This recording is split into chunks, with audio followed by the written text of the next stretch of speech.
நம்ம எல்லாருக்குமே சில நேரம் பார்த்தீங்கன்னா பயங்கர ஒரு ஹெக்டிக்கான ஷெடியூலில் இருப்போம், ஓடிட்டுருப்போம். ஏன்னா நம்ம விஷயத்தை ஞாபகம் வச்சுக்கணும், நம்ம ப்ரொஃபஷன் சம்மந்தப்பட்டதா எல்லாம் ஞாபகம் வச்சுக்கணும், நம்ம குழந்தைங்களோட ஸ்கூல் ஷெடியூல் எல்லாம் ஞாபகம் வச்சுக்கணும், அதே மாதிரி நம்ம வீட்டு சம்மந்தப்பட்டதும் ஞாபகம் வச்சுக்கணும், நம்ம ஹஸ்பண்டுக்கு தேவையானதையும் ஞாபகம் வச்சுக்கணும். இந்த மாதிரி நிறைய விஷயங்கள் ஒரே டைமில் செஞ்சிட்ருப்போம்.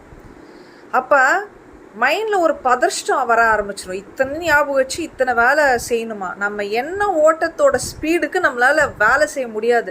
என்னென்ன செய்யணுங்கிறது மைண்டில் ஓடிட்டுருக்கோம்.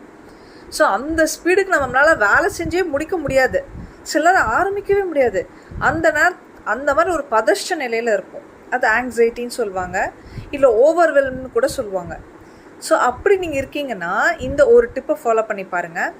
இந்த டிப்புக்கு பேர் த பிரெயின் டம்ப் ரூல். ஒரு நோட் புக் எடுத்துக்கோங்க, 5 மினிட் டைமர் செட் பண்ணிக்கோங்க.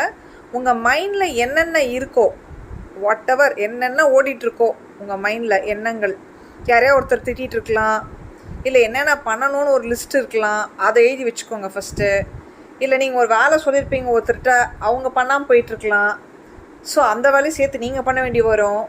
இல்லை உங்கள் குழந்தைங்க ஸ்கூல் சம்மந்தமாக ஏதாவது நீங்கள் ஞாபகம் வச்சுக்க வேண்டி வரும். என்னென்ன நீங்கள் ஞாபகம் வச்சுக்கணும், என்னென்ன நீங்கள் பண்ணணும். இது மாதிரி சில பேர் மேலே சில எமோஷன்ஸ் வெளியில் வரலாம். கோவமோ ஏதாவது ஒரு எரிச்சலோ இருக்கலாம். எது வேணாலும் எல்லாத்தையும் எழுதுங்க. அது கரெக்டாக இருக்கா தப்பாக இருக்கா, கிராமட்டிக்கலாக எப்படி இருக்கோ அதை பற்றியெல்லாம் கவலைப்படாதீங்க. எல்லாத்தையும் எழுதி முடிச்சுருங்க. இது உங்கள் மைண்டில் இருக்கிற எல்லாத்தையும் ஒரு பேப்பரில் கொட்டிடுங்க. ஒரு பேப்பரில் கொட்டிட்டிங்கன்னா உங்கள் மைண்ட் அந்த ஸ்பேஸை ஃப்ரீ ஆக்கிடும். உங்களுக்கு அடுத்தடுத்து வேலை செய்கிறது கொஞ்சம் ஈஸியாக இருக்கும். இப்போ ஒரு ரூமை க்ளீன் பண்ண போகிறீங்க அப்படின்னா, கையில் தூக்கி எல்லா பொருளையும் வச்சுக்கிட்டிங்கன்னா எப்படி அந்த ரூமை க்ளீன் பண்ணுவீங்க?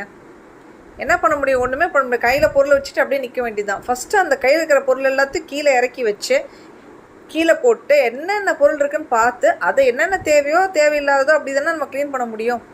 ஸோ அதே தான் இதுவும். இந்த டிப் உங்களுக்கு பிடிச்சதுன்னா இந்த ஷார்ட்ஸை லைக் பண்ணுங்கள், இந்த சேனலுக்கு சப்ஸ்கிரைப் பண்ணுங்கள்.